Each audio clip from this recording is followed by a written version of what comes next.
Good morning, everybody, or good afternoon, or maybe it's good evening. But hi, I this is our second week of the Workplace Wellness series, and this week we're actually talking about diet tips.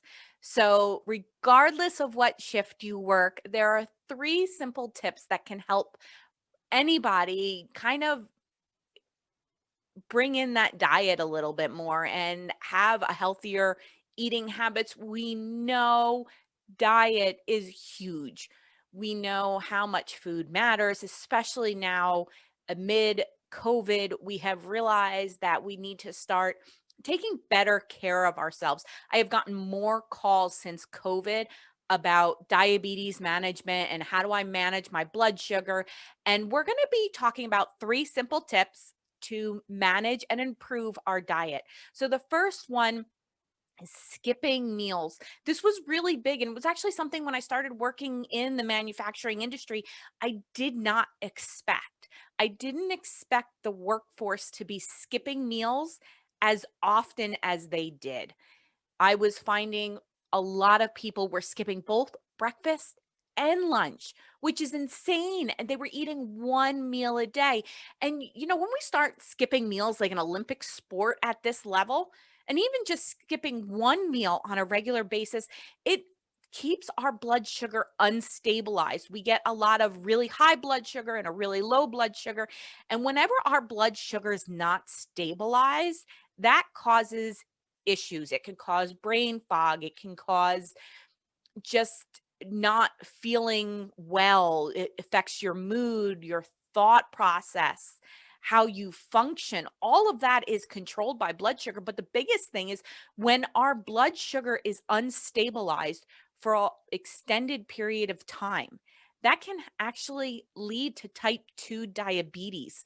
So, we really want to make sure we're keeping those blood sugars stabilized. And one of the biggest things we see is when we start skipping meals, we then will choose foods that we know aren't generally the best for us. A lot of times they're comfort foods, high carbohydrate foods, because we're just starving. Our body needs to level out that blood sugar, and we know we will produce more insulin when we have carbs.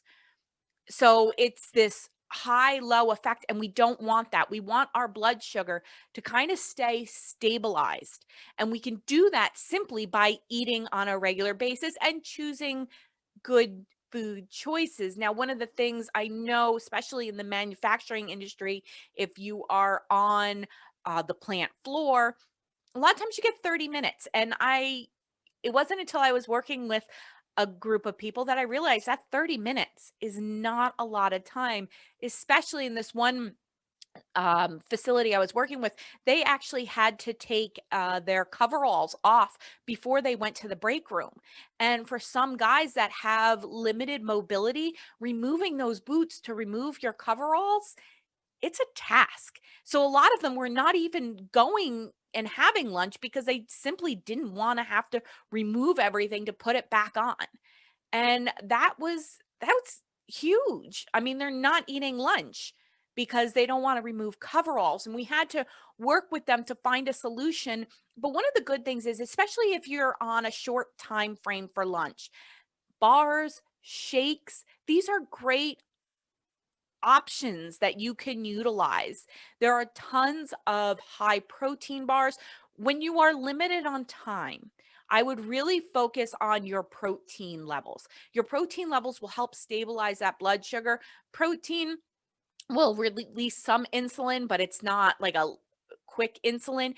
If you are working a job that is physically demanding, you also do want to make sure you have some carbohydrates in there. So everyone's going to be a little bit different, but making sure we get our protein in there. And that could be anything from unsalted sunflower seeds.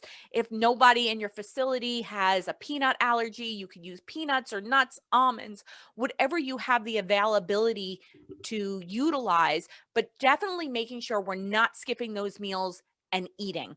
The next one is hydrating. How many of you would actually run a motor that was limited on oil?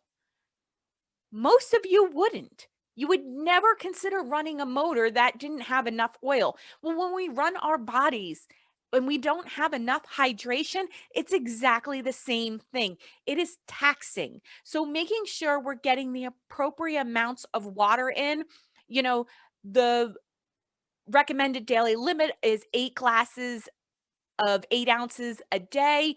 Some people recommend half your body weight on ounces. It really depends on what's going on. Keep in mind, the more you sweat, the more hydration you need because you're using it. So making sure we're properly hydrated is key. And I'm a coffee lover myself. Coffee, even though it is made with water, does not count. Actually, coffee will dehydrate us, so then we have to drink more. So if you're a big coffee lover, I really say limit your coffee to, 2, maybe 4 cups tops. I know I'm a coffee lover. I get it. In the morning, but really be careful on the day. And actually, I have a rule for myself personally. I can't have coffee until I have 2 cups of water. And that'll help me wake up in the morning, and it helps make sure that I get in my water before I get into my coffee. The next one is be prepared. And this kind of goes around too, back to the not skipping meals, making sure you have something available to grab, whether it's a protein bar, a shake, maybe it's prepped veggies in the refrigerator so that way when you come home from work you could throw a quick stir fry or a rice bowl together, but making sure we're prepared so we are not skipping those meals and we're eating our veggies. If you guys, any of you listen to the Outspoken Nutrition podcast, you will hear me every week remind you to make sure you're eating your effing veggies. They're really important. And you know what? Veggies have fiber, and fiber helps to keep blood sugar stabilized as well. So making sure we have all of this, but make sure you are not skipping your meals, you're prepared, and you're properly hydrating.